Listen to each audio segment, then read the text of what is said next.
Se acaban de publicar los datos de crecimiento de Argentina correspondientes al año 2025 y muchos de los mitos propagandísticos que rodean a la economía del país se vienen abajo a pedazos.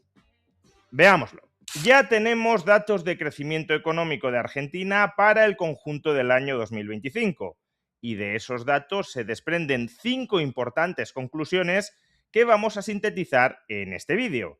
En primer lugar, la economía argentina se expandió a lo largo de todo el año 2025 un 4,4% frente a la totalidad del año 2024. Es decir, que el conjunto de la riqueza generada por Argentina en 2025 fue un 4,4% superior a la del año 2024. No solo eso, ya descontando inflación, se trata de la mayor riqueza generada jamás a lo largo de la historia económica de la Argentina. Es decir, el PIB de Argentina ha registrado en el año 2025 su máximo histórico.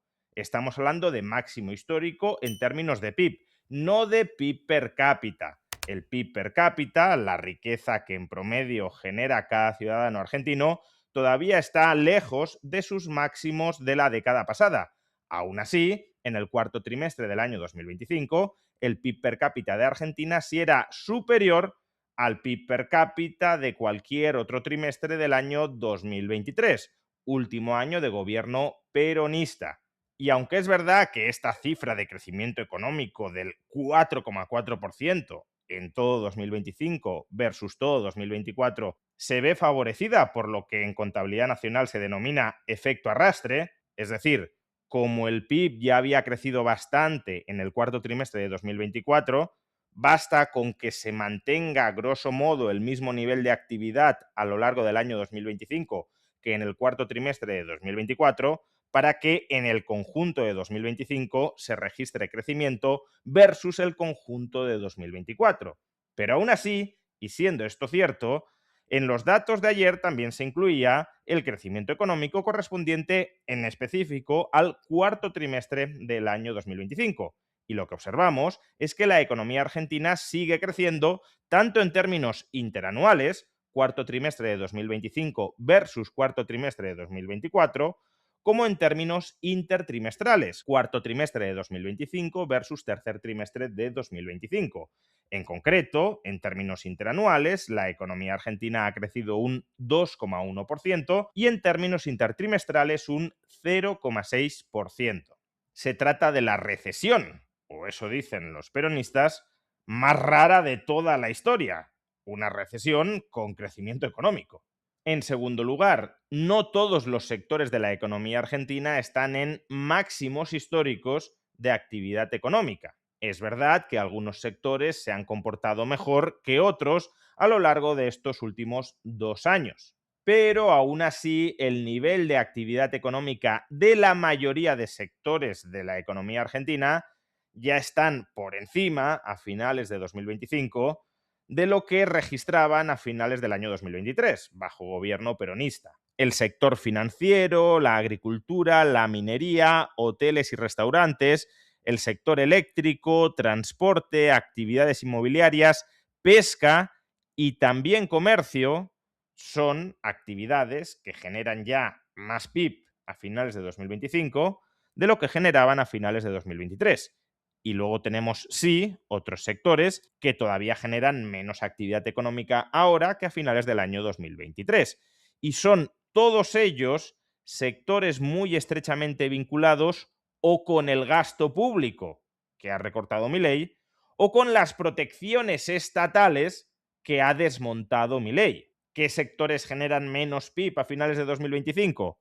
Servicios de salud, que en gran medida viven del presupuesto público, administración pública, que es puro presupuesto público, construcción, sobre todo obra pública, y también industria manufacturera, en especial aquellos subsectores de la industria manufacturera que vivían de la protección arancelaria frente a las importaciones extranjeras. Básicamente se obligaba a los ciudadanos argentinos a subsidiar parasitariamente las industrias ineficientes del país. Tenían que pagar, por ejemplo, el textil mucho más caro de lo que podían comprarlo fuera para mantener a flote Una industria que, por cierto, no es en absoluto productiva y no paga en absoluto buenos salarios dentro del país. Esos sectores, los dependientes del gasto público y los dependientes de la protección regulatoria, son los que tienen que reestructurarse y reinventarse a lo largo de los próximos años. Y por eso son los que van más rezagados en esta recuperación de la actividad económica global de la Argentina.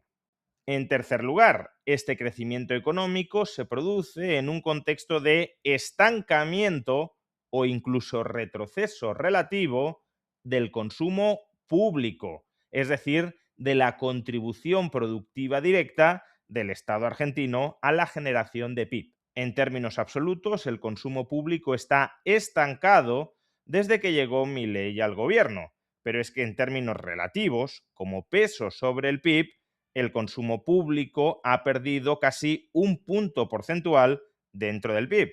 Se suele decir desde determinados ámbitos que para que la economía crezca es necesario que el sector público esté insuflando crecimiento a la economía y vemos que esto no es así.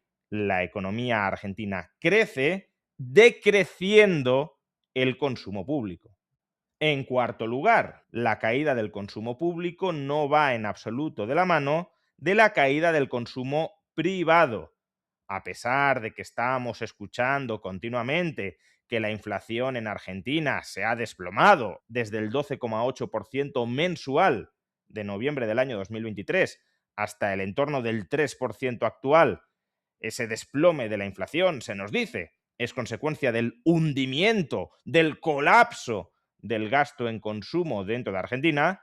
Lo que observamos es que el consumo privado agregado, la suma de todos los consumos de todas las familias argentinas, ha registrado, atención, su máximo histórico.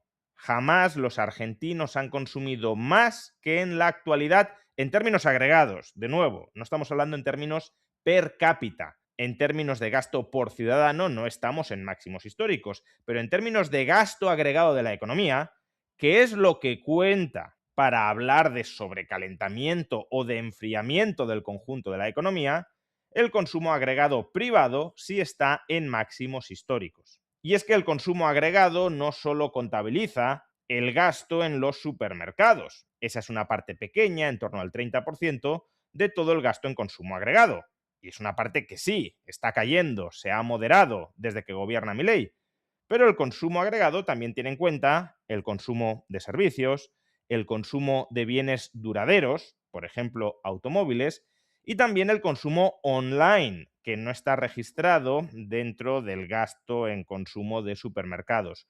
Totalizando todo eso, repito, la economía argentina está en máximos históricos de consumo agregado, ya descontando el efecto de la inflación, no en cuanto a pesos, sino en cuanto a consumo real, contante y sonante, lo cual de nuevo desmitifica esa idea absurda de que la inflación en Argentina se ha moderado por colapso del consumo. Y en quinto lugar y por último, el dato más decepcionante de cuantos conocimos ayer fue la caída de la inversión agregada dentro del país, tanto en términos interanuales como en términos intertrimestrales. Ahora bien, ¿por qué se contrajo la inversión agregada dentro del país? Bueno, la inversión es la macromagnitud más sensible posible a la incertidumbre económica. Cuando los empresarios anticipan incertidumbre, perspectivas de futuro poco claras, lo primero que recortan es su inversión de cara al futuro. Mantienen en funcionamiento la empresa tal como está, pero desde luego no buscan expandirla hacia un horizonte que es incierto.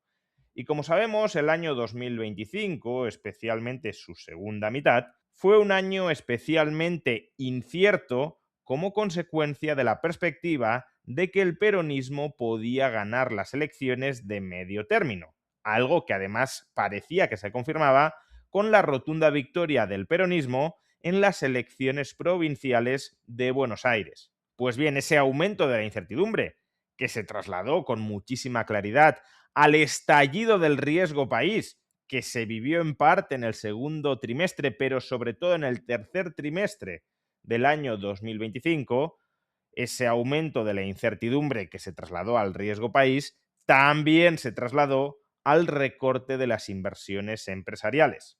Y por eso, a pesar de que la inversión venía creciendo a un ritmo muy elevado en términos intertrimestrales, en el tercer trimestre de 2024, en el cuarto trimestre de 2024 y en el primer trimestre de 2025, a partir del segundo trimestre de 2025, el ritmo de inversión se revierte por entero y empieza a caer. Pues bien, justamente esta variable debería ser la que más visos tenga de reflotar una vez se estabilice el horizonte macroeconómico del país y sobre todo conforme el gobierno de Milei siga aprobando reformas liberalizadoras que abaraten los costes artificiales de emprender y por tanto de invertir dentro de la Argentina. En definitiva, buenos datos de crecimiento económico para el año 2025 que sin embargo podrían haber sido muchísimo mejores de no haber mediado el llamado riesgo Kuka.